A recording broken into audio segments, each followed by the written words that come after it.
no versículo que eu recitei logo no início, Allah subhanahu wa ta'ala diz: وهو الذي خلق من الماء بشرا فجعله نسبا وصهرا. É ele quem criou a água, da água, a espécie humana, o ser humano. Está claro? وهو الذي خلق من الماء بشرا. É ele quem criou da água o ser humano, o homem. فجعله, e o constituiu, não é? Nasaban wa sihra, em parentes, quer dizer, constituiu o ser humano, a espécie humana, em parentes, nasaban wa sihra, e em afins. Afim e, não é? Estamos a ver duas relações aqui, parentesco e de afinidade. Não é? Wa kana rabbuka qadira, esse é o Senhor, é o poderosíssimo. Este é o ayat de Surah Al-Furqan, ayat número 54. Portanto, meus caros irmãos, Allah subhanahu wa ta'ala, neste versículo, destaca os dois elementos da família, não é? Que são os laços de parentesco e os laços de afinidade. Está claro? Então, por isso vamos ter que discutir estes dois laços de parentesco e de afinidade, mas também vamos discutir os laços chamados laços de leite, Ridá. Vamos ver que também no Sharia, no Islã, os laços de familiaridade se estendem ou se estabelecem também por via de leite. Vamos perceber, vamos discutir à frente como é que isso acontece. Mas antes, eu quero voltar para vermos aquilo que a definição do Código Civil ou da Lei da Família.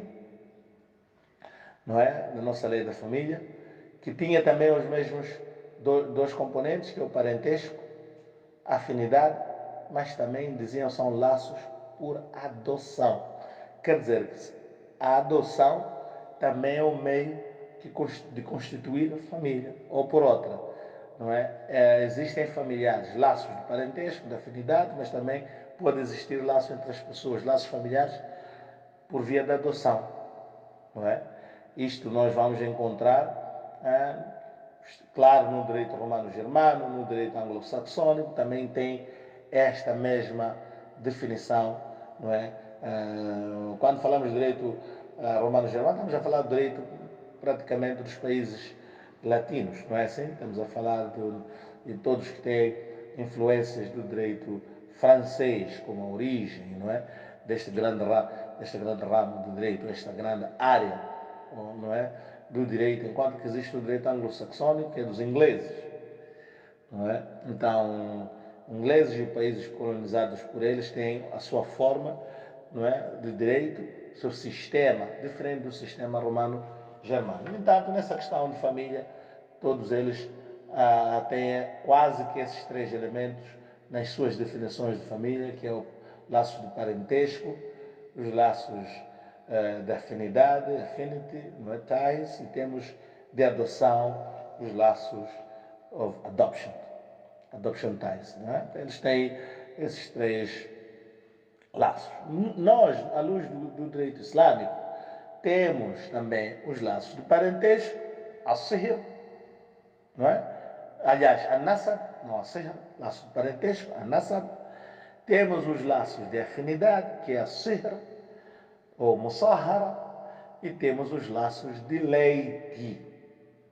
Então, a diferença está que nós temos os laços que se estabelecem por via de amamentação, tá? Que mesmo não sendo mãe, aquela mulher que se torna ama de leite de uma criança, sabemos definir isso perfeitamente, de uma criança durante aquele período da sua amamentação, então esta senhora, entre ela e a criança, se estabelece um certo vínculo, um certo laço.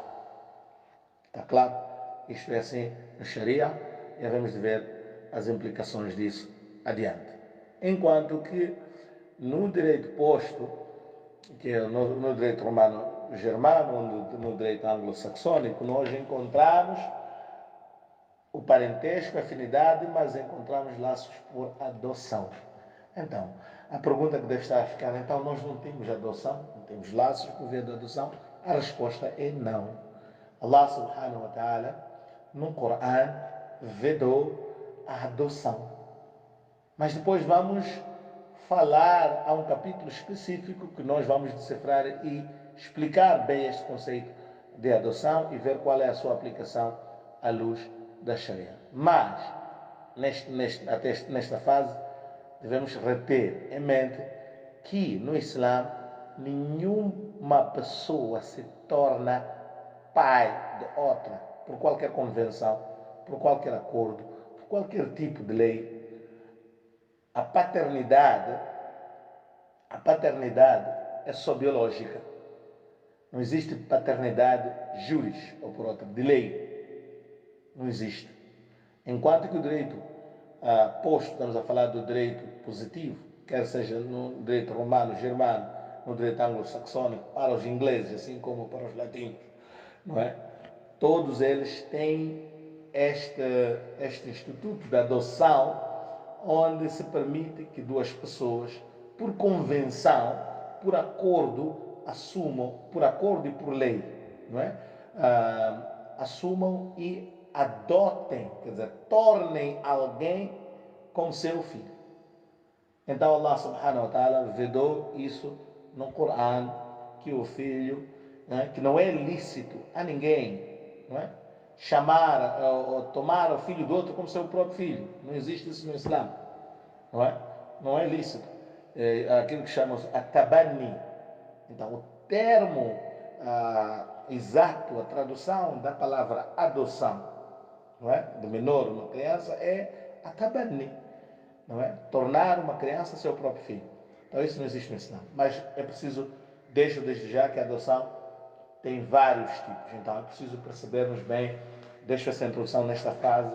Vamos, a posterior, discutir melhor e perceber, para aqueles que pretendem tomar uma criança alheia para o seu lar, qual é a modalidade à luz do Islã, e que se calhar até podemos encontrar um equivalente àquele que é o método de Sharia dentro do nosso direito. Então vamos conversar sobre isso em sede própria. Logo, prontos. Os primeiros dois elementos, não é, da família são consensuais. Estamos a falar dos laços de parentesco, não é? O parentesco e a afinidade, não é? Esses dois elementos, não é, que são características ou dos laços que se estabelecem por via do matrimônio. Enquanto que o terceiro, no nosso direito islâmico, temos laços familiares por via, não é, da amamentação, e enquanto que no direito, não é, positivo, tem-se os laços familiares por via da adoção. Ok. Allah subhanahu wa ta'ala diz: وَهُوَ الَّذِي خَلَقَ مِنَ الْمَاءِ بَشَرًا. Foi ele quem criou através da água. Quer dizer, a água que se refere aqui é através do sêmen, não é? Que é a substância, não é? Que Allah subhanahu wa ta'ala criou, não só nos seres humanos, mas em quase todo o reino animal, tem sempre esta substância que, inserida ao ventre da fêmea, neste caso da mulher ou da mãe, gera um novo ser. No entanto, Allah usa esta forma que, através desta água ou através do sêmen, não é? Allah subhanahu wa ta'ala criou um novo ser. E, no entanto, este novo ser, ele vem sempre relacionado, não é? Ele vem e vem logo ligado a este vínculo, a este laço da afinidade e laços de parentesco da afinidade. Nasaban wa sihra. Então vamos então discutir o que é isso, o que são esses laços de parentesco. A nasab. Então os laços de parentesco, nasab, são aqueles laços que unem duas pessoas pelo fato de uma delas ascender de outra, ou pelo fato de ambos ascenderem de um progenitor comum. Então nós temos ali a nasab. A nasab, aliás. A nasab são laços de parentesco, que são aqueles laços, repito, não é, que ligam duas pessoas, pelo fato de uma, não é, de uma delas descender da outra. Estamos a falar de paternidade aqui, não é? Não é pai e filho, relação de pai e filho, não é? Mãe e filha também é a mesma relação que existe entre eles dois, mãe e filho, pai e filho, pai e filha. Então a relação entre esses dois, quando um ascende do outro, estamos a relação que nós temos entre eles é de quê? De parentesco. Este vínculo tem uma raiz biológica, está a perceber? Ou outro termo, podemos dizer, tem um vínculo, tem aqui um vínculo biológico, ou a raiz desse vínculo é biológico, ou consanguinidade, seja porque descendem uma da outra, ou porque ambos descendem de um tronco comum. Está a perceber? Então temos ali a nasab. Então existe nasab, a relação de nasab ou de parentesco entre pai e filho, assim como existe entre mãe e filhos, existe também entre irmãos. Está claro? Logo, diferentemente daquilo que são as normas do direito posto em vigor, não é? Que é doutrinário, não é? As normas juris-islâmicas fazem uma certa distinção no estabelecimento dos laços de parentesco em função da observância antecedida numa formalidade de matrimônio. Atenção, o matrimônio é importante para estabelecer nação. Está? Este vínculo, para o estabelecimento deste vínculo, é preciso que haja a formalidade do matrimônio. Sem o matrimônio, o nikah, não é? Logo, há ali uma discussão que se levanta. No Islã, não é? Há uma distinção que se faz por legitimidade na filiação entre filho legítimo e filho não legítimo. Esta questão é discutida no Islã e no direito em vigor atualmente não faz-se distinção na filiação. Diz-se que filho é filho, não há legítimo e não há não legítimo. Esse é no direito positivo. No Sharia, o Sharia sim faz a distinção, pois falamos na definição lá antes que o matrimônio é o único meio lícito para procriar, não é? Então, logo, não é? Há várias discussões que são levantadas nesse aspecto de um filho legítimo ou não legítimo. Na escola Hanafita perfila, não é, o posicionamento de que se estabelece sim o parentesco, não obstante não ter havido a observância da formalidade do nikah. Ali se estabelece parentesco, sim, entre os filhos e entre os irmãos. Quer dizer, há paternidade e irmandade pelo facto de um ascender do outro, independentemente da forma. Mas não se está a pôr em causa a licitude ou ilicitude. O irmão Abu Hanifa faz a diferença, separa as águas. Uma coisa é discutir licitude e não licitude, e a implicação desta licitude e não licitude para o Imam Abu Hanifa tem implicâncias sim na herança, mas não tem implicância no estabelecimento do parentesco.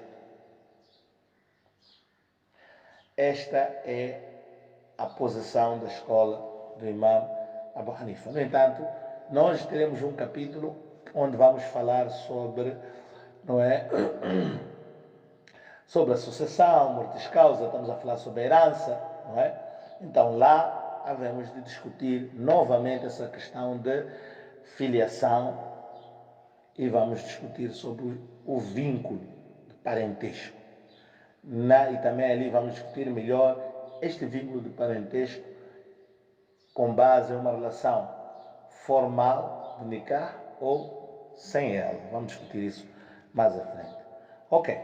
Nos laços de parentesco temos a paternidade, a maternidade, são essas relações, não é, que temos lá, mas também não vou definir aqui, ok, estamos a falar de paternidade, é o laço estabelecido entre a pessoa e o seu progenitor imediato e os seus ascendentes, baseados no facto da pessoa ser unida, não é? Não é? Por via do seu tronco, não é? Unida pelo tronco ou pelo tronco do seu ancestral, do seu antecedente, não é? Ascendente. Então, é pai e filho, paternidade. Depois temos maternidade, este é o laço estabelecido, não é? Uma relação que está estabelecida entre a pessoa e a sua progenitora imediata, assim como seus ascendentes. É um laço baseado no facto da pessoa ter sido concebida no seu ventre. Quer dizer, aquele que foi concebido no seu ventre é a sua mãe. Então, a relação que se estabelece aqui é de maternidade. Por isso outros chamam laços uterinos ou umbilicais, tá?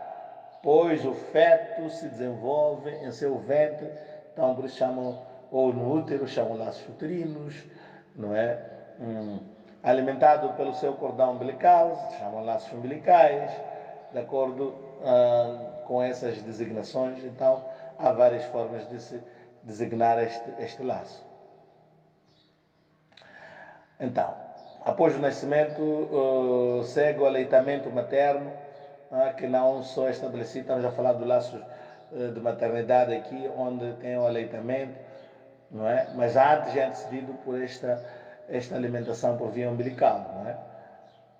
Então, mas temos a filiação, que é o laço estabelecido entre a pessoa e o seu descendente imediato, assim como os seus descendentes subsequentes. Então, a relação, não é de filiação.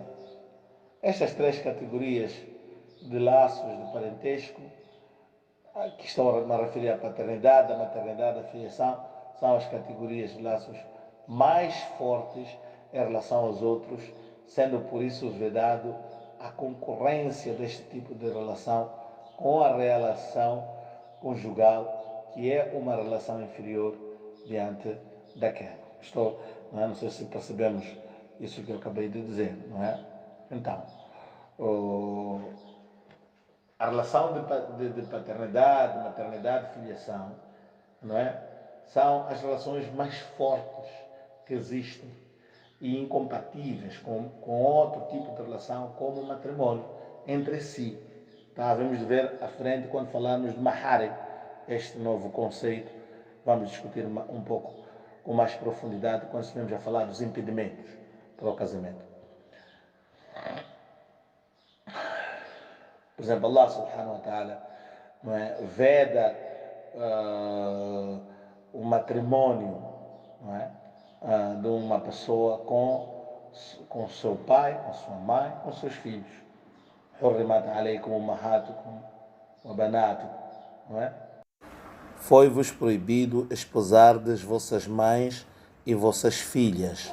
Então estamos a ver aqui a maternidade, a filiação, como os vínculos mais próximos.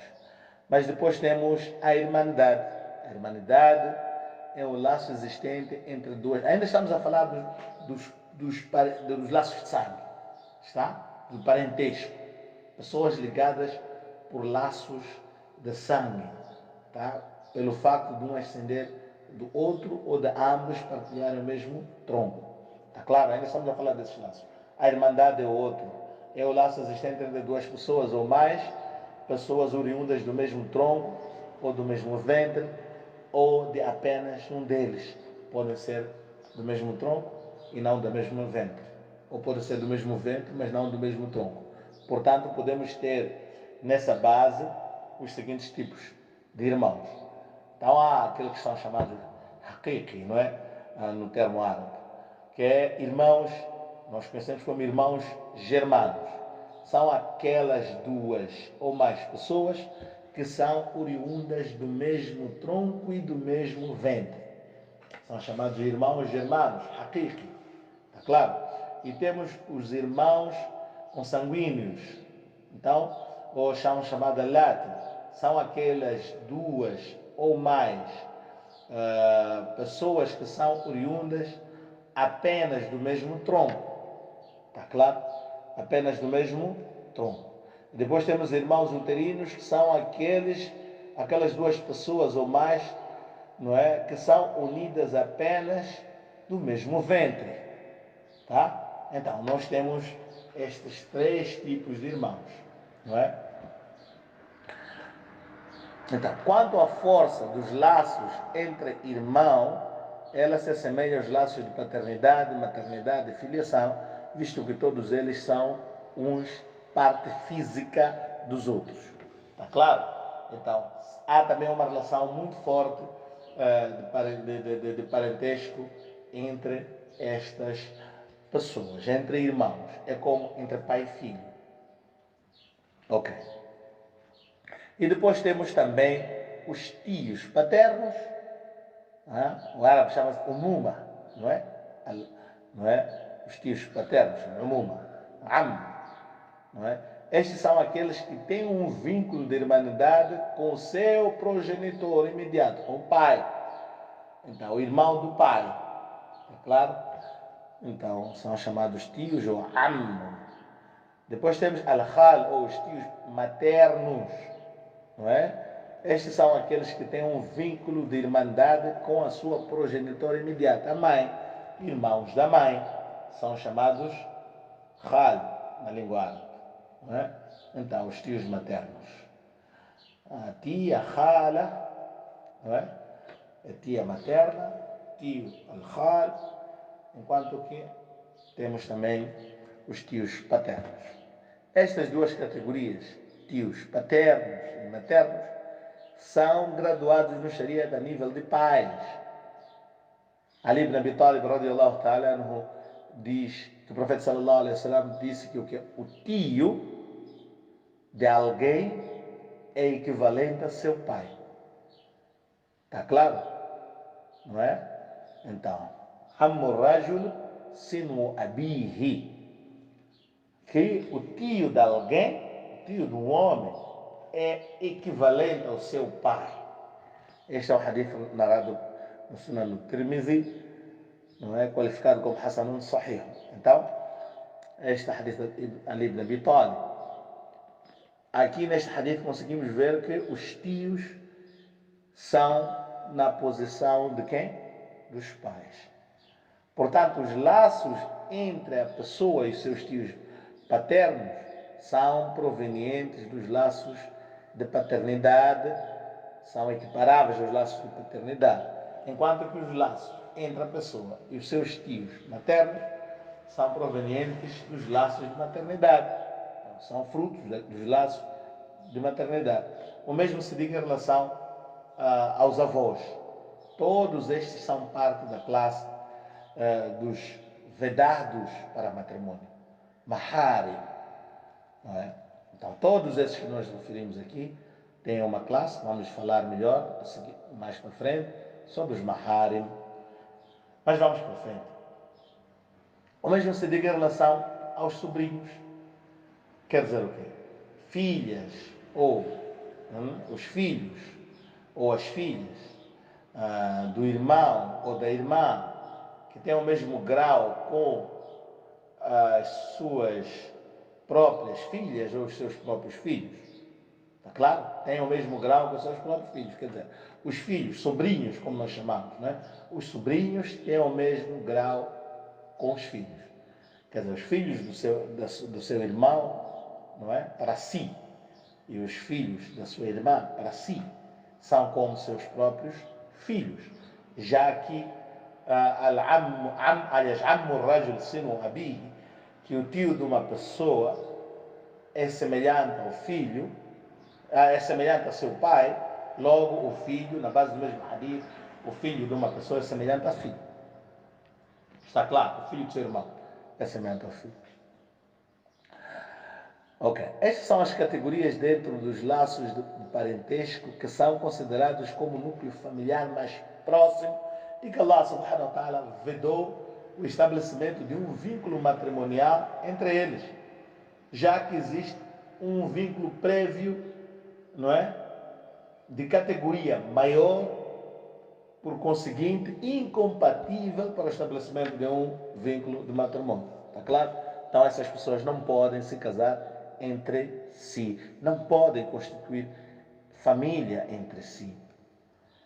Portanto, o vínculo de matrimônio apenas pode ser constituído, não é? O vínculo de matrimônio pode ser constituído com uma pessoa cujo laço de parentesco, ainda que não tenham um laço de parentesco, mas esse laço seja mais fraco em relação aos supracitados, aos laços que eu acabei de elencar aqui. Então tem que ser mais distante do que estes que já foram elencados, que são as pessoas relativamente distantes ou estranhas que começam a partir de quem?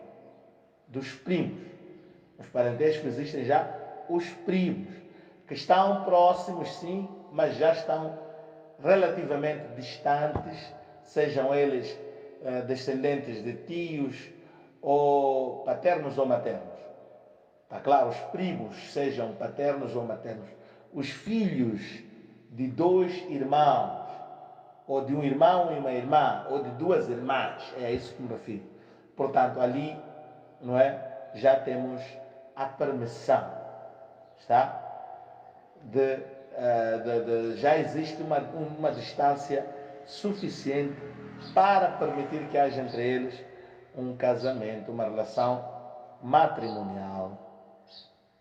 Todavia, o casamento entre primos, não obstante a sua permissibilidade, ele é considerado por vários jurisconsultos nos fuqahás como detestável, com certo karaha, devendo ser tratado de forma cautelosa pelo risco existente de uma possível incompatibilidade genética entre os cônjuges, entre estes dois primos, não é? Assim, é necessário afastar essa possibilidade, não é? Através de um exame médico.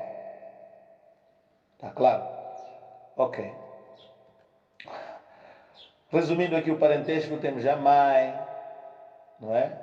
A sua mãe, sua filha, sua irmã, sua tia materna, sua tia paterna, aliás, a sua tia materna, a sobrinha, filha do irmão, a sobrinha, filha da irmã. Não é? Ok, a sobrinha, filha da irmã, exatamente.